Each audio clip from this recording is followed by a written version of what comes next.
কি ব্যাপার, তুমি এখানে কেন?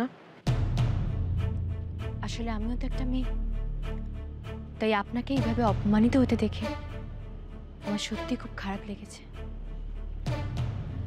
অবশ্য আপনি আমাদের সাথে যা করেছেন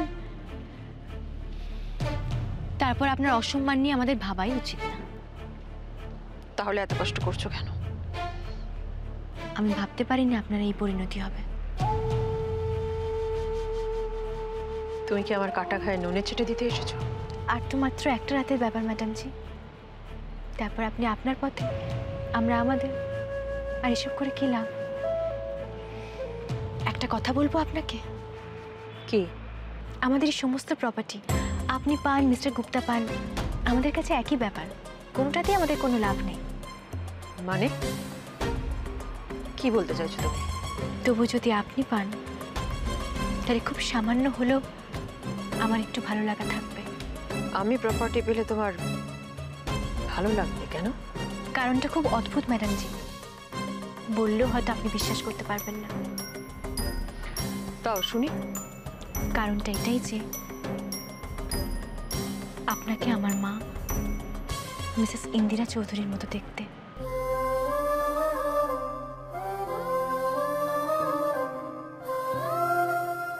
বিশ্বাস করতে না পারলেও এটাই সত্যি।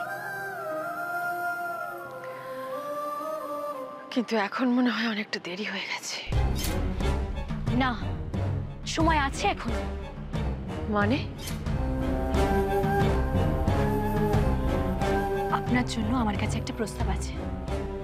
আপনি যদি আমার কথা শোনেন তাহলে এখনো কোনো রাস্তা বেরোলেও বেরোতে পারে। বেশ, শুনি।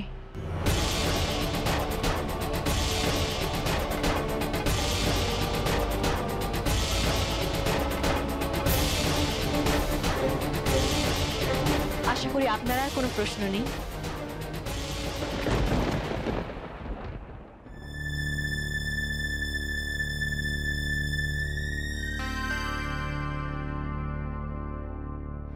অভ্র,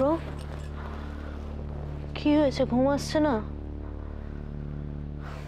আচ্ছা এসো, শো, আমি মাথায় হাত বুলিয়ে দিচ্ছি।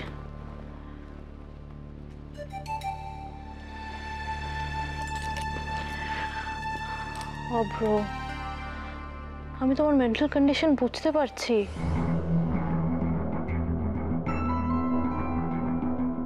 কি করেছে তোমাকে কনসোল করবো বুঝতে পারছি। Just keep your mouth shut Mahi. Abhra, আমি সিরিয়াসলি বুঝতে পারিনি তুমি এতটা রেস্টলেস হয়ে আছো। বুঝতে পারোনি?